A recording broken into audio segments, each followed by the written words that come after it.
আমি বাংলাদেশের সবাইকে এবং এখানে সবাইকে অনুরোধ করছি, আপনারা শান্ত থাকুন, ধৈর্য ধরুন, সহিংসতা করবেন না, সবাই অহিংস থাকুন, কেননা এই সময় অনেক বিশৃঙ্খলা হবে। সুতরাং এই সময় সবাই শান্ত থাকুন, ধৈর্য ধরুন এবং সরকার যে নতুন সরকার হচ্ছে তার কথা শুনে চলুন।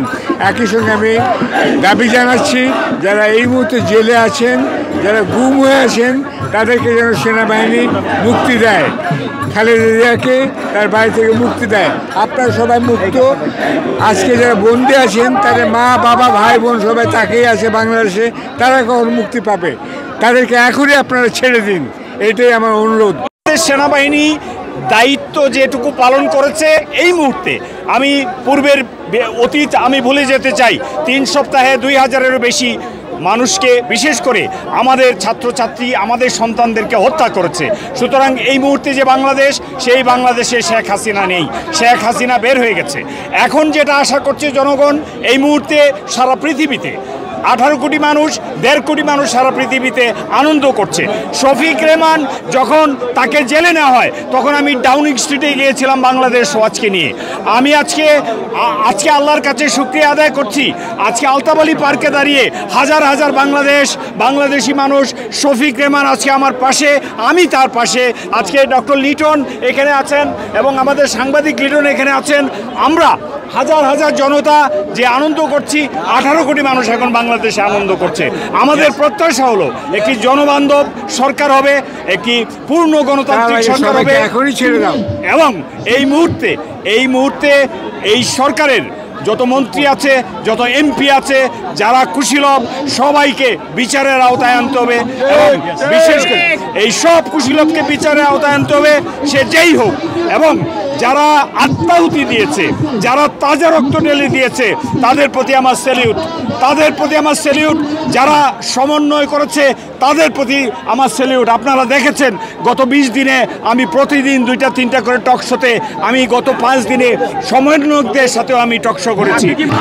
সেই ঐতিহাসিক আলতাফ আলী পার্কে দাঁড়িয়ে বাংলাদেশের হাজার হাজার লক্ষ লক্ষ মানুষেরকে যারা আজকে আন্দোলন করে বাংলাদেশকে আবার নতুনভাবে স্বাধীন করেছেন, সবাইকে আমি আন্তরিক অভিনন্দন জানাই। যারা স্বৈরাচার মুক্ত করেছে সেই সব ছেলেদেরকে আমরা স্যালুট জানাই। ব্রিটেনের মাটি থেকে নিরাপদ বাংলাদেশ চাই ইউকে নামক সংগঠন বিগত দিন আন্দোলন সংগ্রাম করে প্রবাসীদেরকে প্রবাসী মুক্তিযোদ্ধা হিসাবে ঘোষণা দেওয়ার দাবি জানাচ্ছে।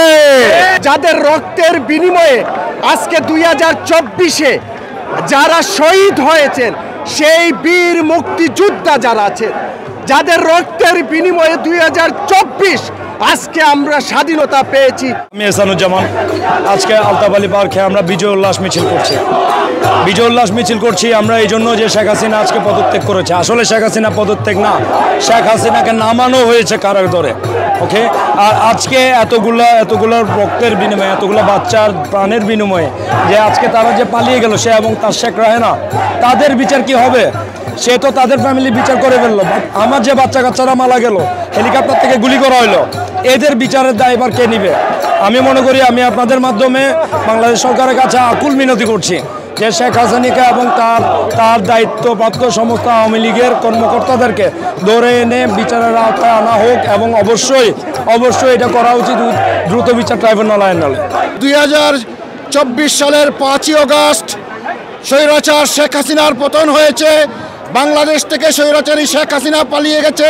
ঠিক এইভাবেই 1975 সালের 15ই আগস্ট শেখ মুজিব, নরঘাতক শেখ মুজিব, যে চেয়েছিল সারা জীবন বাংলাদেশের প্রেসিডেন্ট থাকবে, তাকেও হত্যা করা হয়েছিল। বাংলাদেশের দেশপ্রেমিক সৈনিকেরা হত্যা করেছিল। আজকে শেখ হাসিনা পালিয়ে যাওয়ার মাধ্যমে প্রমাণিত হলো আওয়ামী লীগ নামক বা রাজনৈতিক দল বাংলাদেশে আর এক্সিস্ট করতে পারে না। আমি কবির ভাষায় বলতে চাচ্ছি, আকাশ ভরা চন্দ্রতারা, বিশ্ব ভরা প্রাণ, তাহারই মাঝখানে আমি পেয়েছি মোর স্থান, বিস্ময়ে তার জাগে মোর প্রাণ। এই বিশ্ব ভরা জীবনকে ত্যাগ করে যেভাবে শহীদ আবু সাইদ সহ শত শত বাংলাদেশি ছাত্রছাত্রী অকালে প্রাণ দিয়েছে আর একটি নতুন বাংলাদেশ আমাদেরকে দেবার জন্যে, আমি তাদের বিদেহী আত্মার প্রতি আমি শ্রদ্ধা জানাচ্ছি। এবং নতুন বাংলাদেশ যেভাবে গড়ে উঠবে, আমি আল্লাহর কাছে প্রার্থনা করছি এটি সুন্দর একটি বাংলাদেশ যাতে গড়ে ওঠে, নতুন ফ্রেশ ব্লাড দিয়ে এবং এক্স যারা ক্রিমিনাল যে সমস্ত আমাদের মাঝে নোন যারা পলিটিশিয়ান রয়েছেন তাদেরকে বাদ দিয়ে 2024-এর দ্বিতীয় যুদ্ধ আমরা প্রবাস থেকে নেতৃত্ব দিয়েছি এবং আমি স্যালিউট করি আমাদের বাংলাদেশের ছাত্রছাত্রীদেরকে তারা প্রাণ দিয়ে আমাদেরকে 1 মাসের ভিতরে এই স্বাধীনতা অর্জন করতে সম্ভব হয়েছে।